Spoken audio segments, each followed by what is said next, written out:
अगर आप भी लेना चाहते हैं देश दुनिया की तमाम जानकारी तो आज ही सब्सक्राइब करें हमारे चैनल को। साथ ही नीचे दिए बेल आइकन को जरूर दबाएं ताकि हर अपडेट आप तक पहुंच सके। नमस्कार, प्रवासी न्यूज नेटवर्क और आप सभी का स्वागत है।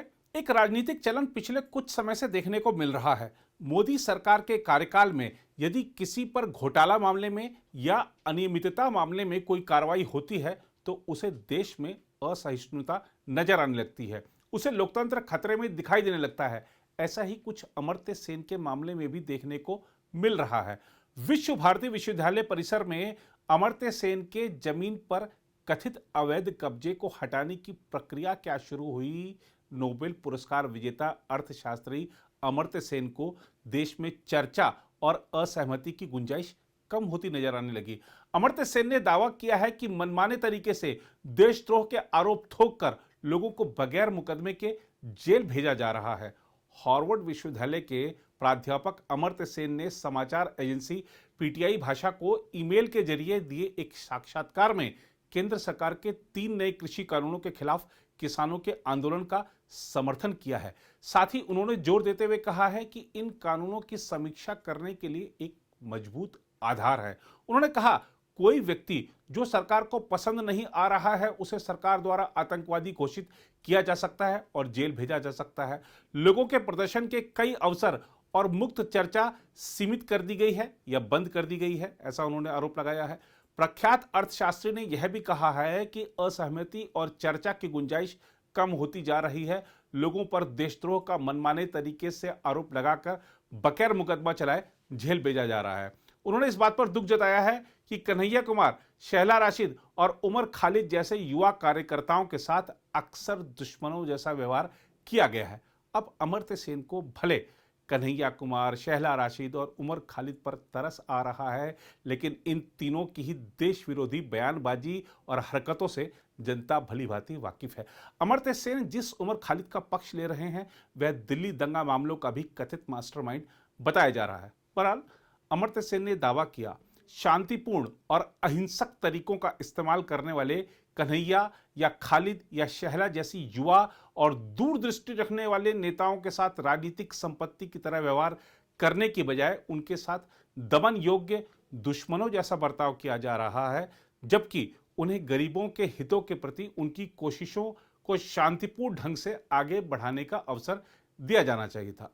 चर्चा और असहमति की गुंजाइश कथित तौर पर सिकुड़ने के बारे में अमर्त्य सेन के विचारों पर तीखी प्रतिक्रिया व्यक्त करते हुए भाजपा की पश्चिम बंगाल इकाई के प्रमुख दिलीप घोष ने कहा है कि उनकी दलील बेबुनियाद है। दिलीप घोष ने कहा, आरोप बेबुनियाद है। यदि वह देखना चाहते हैं कि असहिष्णुता क्या है तो उन्हें पश्चिम बंगाल की यात्रा करनी चाहिए, जहां किसी भी विपक्षी दल के पास अपने कार्यक्रम करने के लिए लोकतांत्रिक अधिकार नहीं है। मोदी सरकार को लेकर अमर्त्य सेन के विचारों के बारे में पूछे जाने पर प्रख्यात अर्थशास्त्री कह रहे हैं, जब सरकार गलती करती है तो उससे लोगों को नुकसान होता है। इस बारे में न सिर्फ बोलने की इजाजत होनी चाहिए बल्कि यह वास्तव में जरूरी है। लोकतंत्र इसकी मांग करता है। अमर्त्य सेन ने यह भी दावा किया है कि भारत में वंचित समुदायों के साथ व्यवहार में बड़ा अंतर मौजूद है। उन्होंने कहा, शायद सबसे बड़ी खामी नीतियों का घालमेल है, जिसके चलते बाल कुपोषण का इतना भयावह विस्तार हुआ है। इसके उलट हमें विभिन्न मोर्चों पर अलग अलग नीतियों की जरूरत है।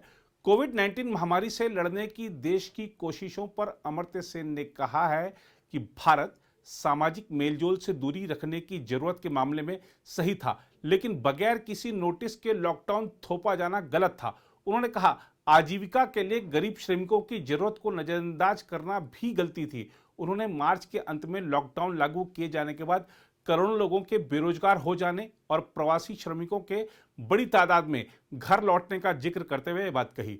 उन्होंने कहा कि देश के विभाजन के बाद शायद पहली बार इतनी संख्या में लोगों ने पलायन किया। कोविड-19 रणनीति के क्रियान्वयन में कहीं अधिक बुद्धिमत्तापूर्ण तर्क और मानवीय संवेदना की जरूरत पर जोर देते हुए अमर्त्य सेन ने कहा कि भारत ने कुछ सही विचार पाए थे, लेकिन भारी असमानता की देश की सच्चाई को अनदेखा कर इसके प्रति प्रतिक्रिया को अव्यवस्थित कर दिया गया। उन्होंने कहा कि भारी असमानता की मौजूदगी भारत के नीति निर्माण के हर पहलू को प्रभावित करेगी। अब बात करते हैं पश्चिम बंगाल की मुख्यमंत्री ममता बनर्जी की। अमर्त्य सेन के समर्थन में आते हुए ममता बनर्जी ने कहा है कि केंद्र सरकार के खिलाफ विचार रखने के लिए भाजपा द्वारा नोबेल पुरस्कार से सम्मानित अमर्त्य सेन को निशाना बनाया जा रहा है। ममता बनर्जी ने पिछले सप्ताह अमर्त्य सेन को पत्र लिखकर उनकी पारिवारिक संपत्ति से जुड़े हालिया विवाद को लेकर दुख जताया था। अमर्त्य सेन ने ममता बनर्जी को पत्र लिखकर समर्थन देने के लिए शुक्रिया अदा किया और कहा कि उनकी बुलंद आवाज से उन्हें बड़ी ताकत मिली है। प्रख्यात अर्थशास्त्री ने यह भी आरोप लगाया है कि विश्व भारती के कुलपति केंद्र के इशारे पर काम कर रहे हैं। उल्लेखनीय है कि केंद्रीय विश्वविद्यालय विश्व भारती ने पिछले दिनों कहा था कि अमर्त्य सेन के परिवार ने अवैध तरीके से कैंपस में जमीन पर कब्जा कर रखा है। मीडिया रिपोर्टों में दावा किया गया है कि विश्व भारती के कुलपति विद्युत चक्रवर्ती विश्वविद्यालय परिसर में पट्टे की जमीन पर अवैध कब्जे को हटाने की व्यवस्था करने में व्यस्त हैं और अमर्त्य सेन का नाम भी कब्जा करने वालों की सूची में रखा गया है। इस बीच विभिन्न क्षेत्रों के कथित बुद्धिजीवियों ने विश्व भारती विश्वविद्यालय की जमीन पर कथित अवैध कब्जे के मामले में नोबेल पुरस्कार विजेता अमर्त्य सेन के प्रति अपना समर्थन व्यक्त करने के लिए रविवार को आयोजित विरोध प्रदर्शन में हिस्सा लिया। साथ ही बुद्धिजीवियों ने, ये जो कथित बुद्धिजीवी हैं, इन्होंने केंद्रीय विश्वविद्यालय द्वारा अमर्त्य सेन के साथ किए गए व्यवहार को तानाशाही और निरंकुश करार दिया। इस मुद्दे पर अपनी आवाज उठाने के लिए कवि जॉय गोस्वामी, सुबोध सरकार, गायक कबीर सुमन, चित्रकार जोगेन चौधरी और रंगमंच से राजनीति में आए ब्रत्या बसु समेत अन्य कई हस्तियां ललित कला अकादमी के परिसर में एकत्र हुई। इन लोगों ने नारे लिखी तख्तियां थामी हुई थी जिन पर लिखा था, भाजपा द्वारा बंगालियों का अपमान बर्दाश्त नहीं करेंगे, अमर्त्य सेन का अपमान बंगालियों का अपमान है। अब अमर्त्य सेन का अपमान बंगालियों का अपमान कैसे हो गया?